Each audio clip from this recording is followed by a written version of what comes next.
All right, welcome everyone. Happy new moon. I'm Brian Hemmer with the Inevitable You, here with Isabella Sumner with the Inevitable You as well. And so our second new moon, official new moon ceremony that we're recording here. And I always like to start off with kind of just a basic intro. Why are we doing this? What's the point of this? What's the meaning of new moons? So for me, again, it's just another kind of check-in point versus following your standard, Gregorian calendar. It's following the lunar cycle. So every 28 days and change, a new cycle begins, where currently our Earth is directly in between the sun and the moon. And so the new moon, as it appears in the sky, you can't really see it because we're blocking the light of the sun. I think I'm getting that correctly, right, Isa? So that starts a whole new cycle, right? And then you start to see, what is it, a waxing going into, full moon, going to waning, and then the whole cycle starts over again. And so if you believe that there's more meaning to kind of the motions of the universe, the motions of our planets, that the moon has some kind of effect on us, just as it has on our oceans and on our plants, how things grow, how life happens on this planet. So we're just centering how we set intentions, how we create our lives, how the cycles of our life happen around the lunar cycle. And that's just a great time to set great intentions. We like to pull some tarot cards. We like to look deeper into what are the current meanings of, where the moon's falling in the astrological cycle. And then we can get down to the nitty gritty. We can go as personal as we want with this. So if anyone's interested in getting some tarot card readings or personal readings for this current cycle, please reach out to us.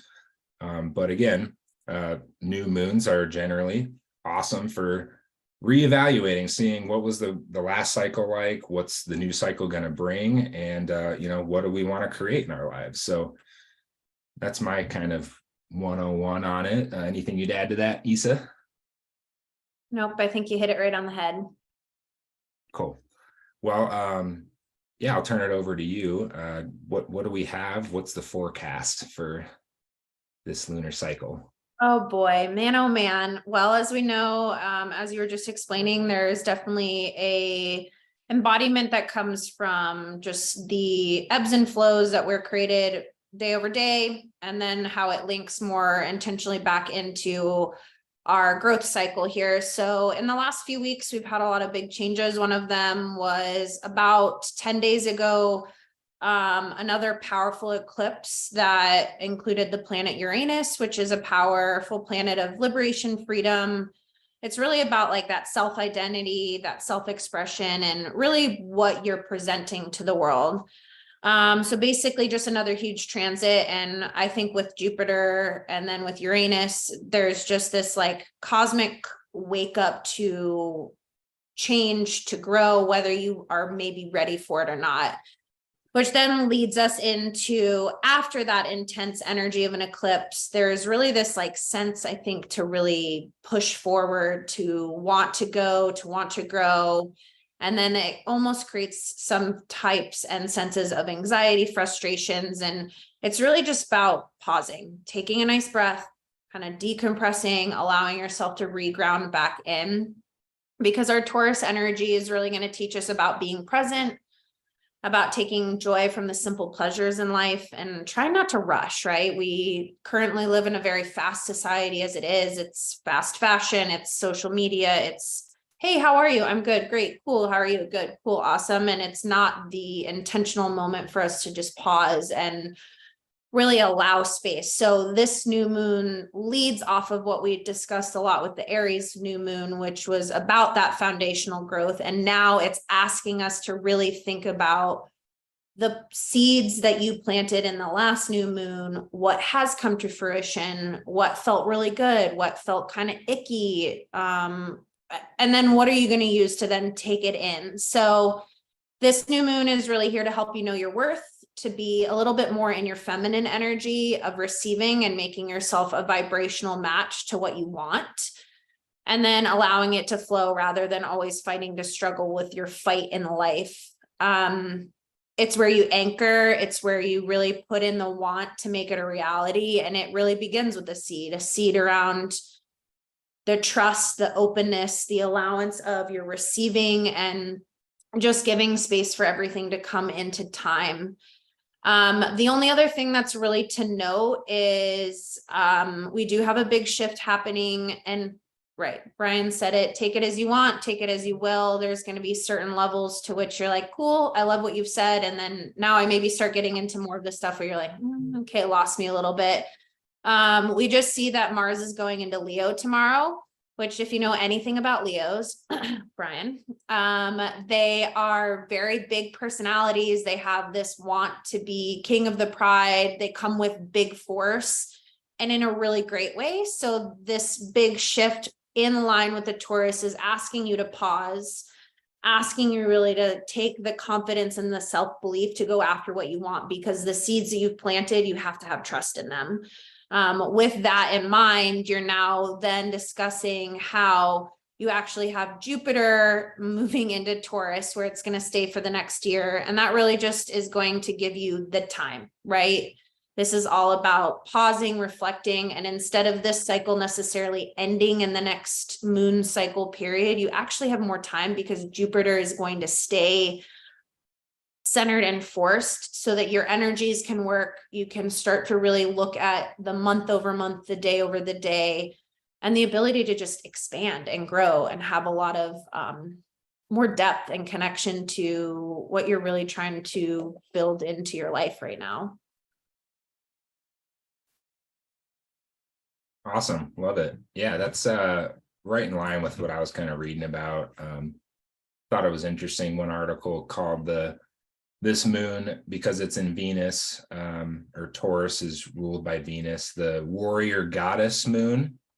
So all of the warrior goddesses out there, our feminine oriented beings. I mean, we're all oriented by feminine, but the ones that prefer majority of feminine, this is a powerful moon for that. And then just want to reemphasize, like, coming out of the eclipse energy. I mean, I personally felt that in the last 30 days, my life in some aspects was kind of turned upside down. I had my entire basement flooded with water. So I'm still processing what that means. And then our sweet dog Nala, we found is very much, pretty much at the end of her life here. So we'll be transitioning, crossing the Rainbow Bridge here eventually, and then a few other things without getting into too much detail. But I was like, wow, okay, eclipse, thanks for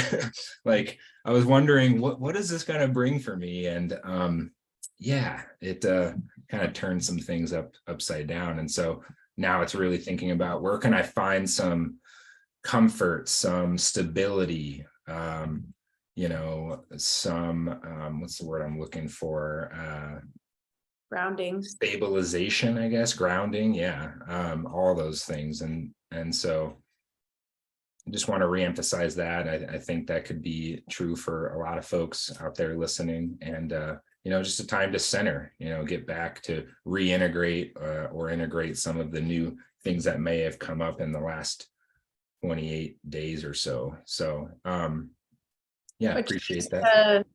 Finalize and add on that, just so you know, the Taurus sign is a very fixed earth sign. So that's why this common theme of like grounding, pause comes in, because it's asking us to connect back to our world, which really just comes in that like replenishment, which I think we kind of lack right now. And I think is really important just to remind yourself, like, it's okay to pause. It's okay to take notice. It's okay to slow down and be like, whoa, so that you can like create the foundation. Because if you have the foundation, it's a lot easier to grow from versus just like hoping that, oh, okay, I did this, I did that, and then it not actually eventually leading to anything, versus the pause to say, I know that if I place my energy here, I've created so much more space so that when I step to the next task, this kind of self-sufficiently runs on its own. And that's what Taurus energy helps us do and learn. Yeah, absolutely. And just want to like add to that like while things do get turned upside down and while there can be some chaos or things end, with all new moons, it's the start of a new cycle. But anytime something gets damaged or broken or ends, it creates an opportunity. Like our insurance person emailed me today and she's like, I filled out the entire estimate for you and I'm ready. We're just going to send you the $15,000. I'm like, oh, thank you. Yeah. Awesome. Yes, appreciate it. And so we get to do renovations on our basement. We haven't been able to, or haven't done since we moved in 4 years ago. And even with the whole conversation around what does life look like after, Nala passes, we've already started thinking about, traveling and doing some exciting things that, we didn't do as much with our lives kind of centered around our pets. So good can, most of the time, right? I would argue all the time, comes out of some painful situations. So we want to get into some cards, pull some cards for the collective us. What deck you working with? I got Bill with me. Nice. It is Taurus season after all, so we know that Bill is bringing big energy. Could also be where some of it comes from. Absolutely. Here's that May 1st baby, ready to enter in. Just to add on with card readings, again, take what you want, take what you will. There's differences between multiple different decks. And as Brian stated, if you ever want any more research or references, you can reach out to either one of us around what decks we use, where we find resources on how to read. It's all very intuitive based, and sometimes you'll pull a card that resonates and other times it doesn't. So never like put too much pressure into it. Yeah. Like you can find any meaning out of any of the card that you pull, but I happen to believe that the right card finds you in the moment for what you need. For example, this week I've pulled cards twice, both in moments in which I really felt I needed some message. I shuffled like I'm doing now. And each time over it was a 3 or 4 day separate apart, I pulled the exact same 3 cards. And I swear I shuffled. It wasn't like, ooh, let me pick these. It was the exact same 3 on that Monday and the exact same 3 on that Thursday. And I was like, okay. What are the odds? Here. I'm sorry I missed it the first time. Let me bring it back in. Yeah. That's awesome. Love when that happens. Yeah. Love. And then also you're like, okay, they're laughing at us up there a little bit at times, I think, making us giggle. All right, I pulled 2 cards. We have Teresa, time out. You've been so busy taking care of everyone else's need, but now it's time to stop and take care of yourself. Interesting. Weird, seems not on theme at all. You've got this just beautiful woman kind of surrendering herself into a little hug with some angel wings. And then Layla, spend time alone in nature, meditating about your desires and intentions. Ask the angels to help you gain a positive perspective. And once again, you've got this just more childlike but beautiful woman with some angel wings kind of sitting in nature. And again, I can take better up close pictures that we can post with this video, but right there, I mean, perfect. I know we're talking about 2 very similar themes around spending time really working on your desires and intention. Brian just mentioned his 2 situations briefly and finding the positive perspectives in both of them. And then more than anything, again, just taking care of yourself. You can't continue to do for others if you don't actually take the space to really ask yourself what you need and make sure that you're replenishing yourself day over day. Yeah, perfect.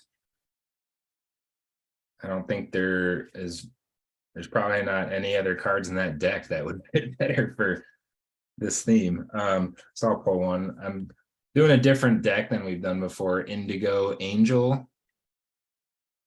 So you may have heard of indigo children, star seeds.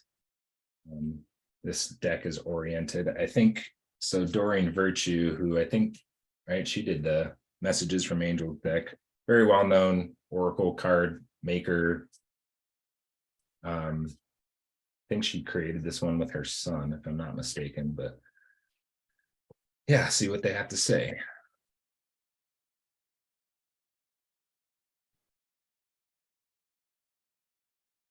Think about it.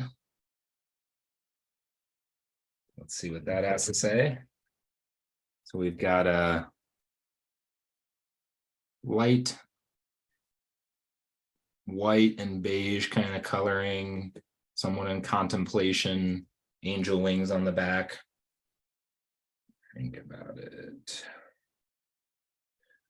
Ask you to step back from your current path or thought process and review the situation you're asking about. There's an unseen aspect, and the angels guide you to slow down.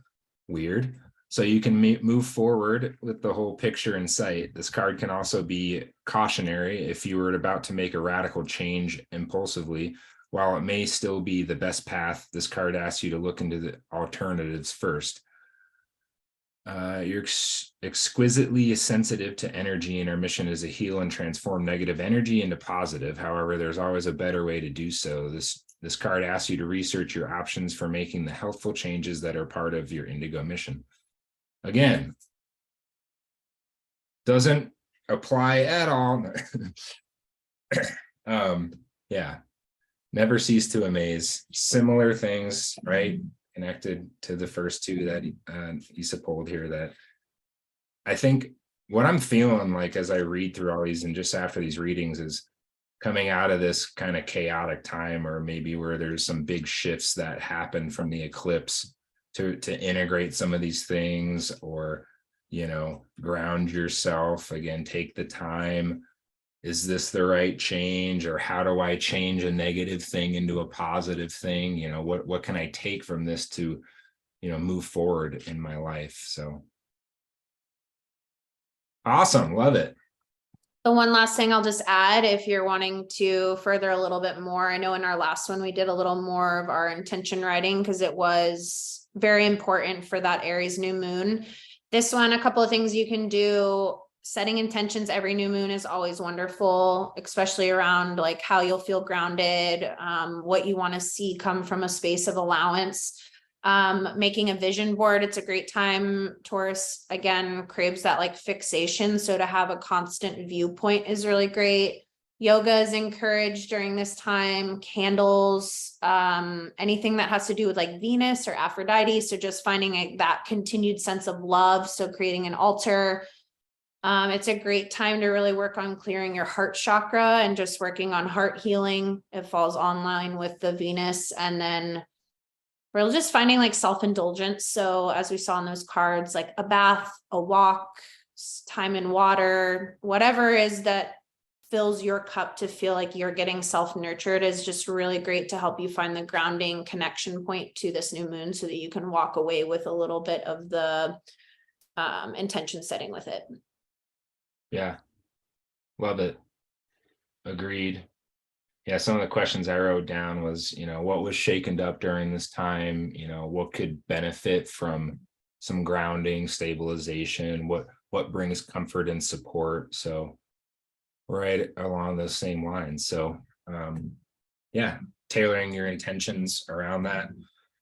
And You know, feeling okay with saying no, like if you have plans and you don't want to go, don't. Like your home is going to be your sacred space right now, that being home will just in general give thanks to the new moon and what's offering and help you feel that connection back. If all the other things feel really challenging or unable, just being home, spend an extra 20 minutes before you rush out the door, have a cup of coffee in the morning and feel that ritual come back in. and if it would stop raining here, I would go out and like do some more hiking now. I should change my mindset about that. Maybe it'd be more fun if I hiked in torrential downpour and lightning and yeah, that's what that sounds right. all right, awesome. Well, yeah, I think that does it. Any final thoughts from you? No, I feel clear. As always, really appreciate everybody's time. we'll continue to pursue doing our new moon. And if you have any questions whatsoever, don't hesitate to reach out to Brian or myself, who we're here. We've got all the cards and some of the answers, but not all of them. Yeah, and you can do so through either the website, inevitableu.com, I think you can comment or something on the podcast channel, or an Instagram at the inevitable you, Facebook as well. So any method that you prefer. Thanks everyone for listening. Have an awesome new moon in Taurus. Take care.